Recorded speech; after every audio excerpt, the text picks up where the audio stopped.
അങ്ങനെ നമ്മുടെ പൊതിച്ചോറിലേക്ക് പോയാലോ. അങ്ങനെ നല്ല ചൂട് നല്ല മഴയല്ലേ, നല്ല കുഞ്ഞു മണിയും കുത്തിരി ചോറിട്ട് കൊടുക്കുന്നുണ്ട്. അപ്പോൾ ഇപ്പോൾ എല്ലാവരും തടി കുറയ്ക്കാൻ പോകുന്നത് കാരണം വളരെ കുറച്ച് ചോറ് മതി, കറി കുറച്ച് അധികവും മതി. അപ്പം നമുക്കതനുസരിച്ച് വിളമ്പാം. അങ്ങനെ വളരെ കുറച്ച് ചോറിട്ട് കൊടുത്തു. നമുക്ക് നടുക്കൊരു കുഴിയൊക്കെ കുത്തി വെച്ചു. അങ്ങനെ ഫസ്റ്റേ നമ്മൾ വേനൽക്കാലത്ത് ഉണക്കി വെച്ചിരുന്ന കൊണ്ടാട്ടം മുളകൊക്കെ എടുത്ത് ഇന്ന് ഞാൻ വറുത്തു കേട്ടോ. പിന്നെ നല്ല ചുടാന്നുള്ള നാടൻ കോഴി മുട്ട വറുത്തത് കണ്ടോ.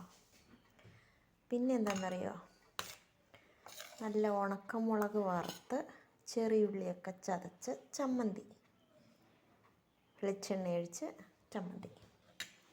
പിന്നെ എന്താണെന്നറിയണ്ടേ, എന്നത്തെ നമ്മുടെ കറി മുരിങ്ങയിലത്തോരൻ. ഞാനിപ്പോൾ ഇത് നിർബന്ധമാക്കിയിരിക്കുക കേട്ടോ ചോറിൻ്റെ ഒക്കെ കൂടെ. കാരണം ഇഷ്ടംപോലെ ഇലയായി നമ്മുടെ മുരിങ്ങയിലൊക്കെ, നല്ല മഴയൊക്കെ പെയ്തില്ലേ. അപ്പം മുരിങ്ങയിലത്തോരൻ. പിന്നെ എന്താണെന്നറിയോ, ആഴ്ച 2-3 പ്രാവശ്യമൊക്കെ കഴിക്കണമെന്ന് പറയുന്ന സാധനങ്ങളുണ്ട്. എന്താണെന്നറിയോ, നമ്മുടെ ബീറ്റ്റൂട്ട് ചേട്ടനന്നേ നല്ല ചോര കളറിൽ മെഴുക്ക് പുരട്ടി വെച്ചതാണ് കേട്ടോ. അങ്ങനെ നമ്മുടെ ബീറ്റ്റൂട്ട് തോരൻ മെഴുക്ക് പുരട്ടിയും ഇട്ട് കൊടുത്തിട്ടുണ്ട്. ഇന്നിപ്പം ഇപ്പോൾ ഉള്ള മലയാളികളുടെ വായിലൊക്കെ വെള്ളം വരുന്നൊരു കറിയാണ് ഇന്ന്. പച്ചത്തക്കാളിയും പച്ചമാങ്ങയും ഒക്കെ ഇട്ട് വെച്ച ഉണക്കമീൻ കറി. ഇതാ മീനാണല്ലോ ഇപ്പോൾ ഏറ്റവും കൂടുതൽ ക്ഷാമമായിരിക്കുന്നത്.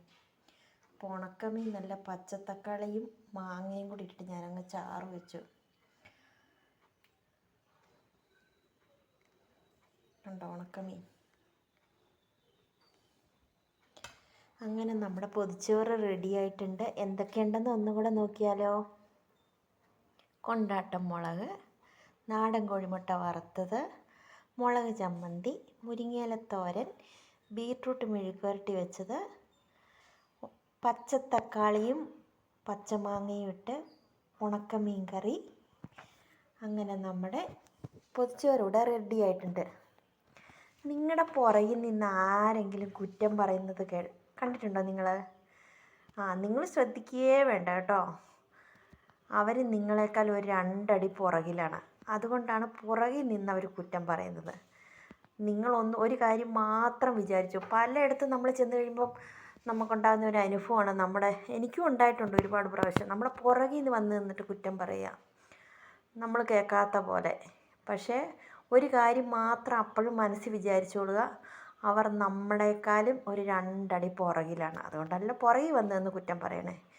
നമ്മൾ തന്നെയാന്നേ മുന്നിൽ. ധൈര്യമായിട്ട് മുന്നോട്ട് പോയിക്കോളൂ, മുന്നോട്ട് തന്നെ പോയിക്കോ, വിജയം ഉറപ്പാണ്. അപ്പോൾ വീണ്ടും അടുത്ത വീഡിയോയിൽ കാണും വരെ ബൈ ബൈ.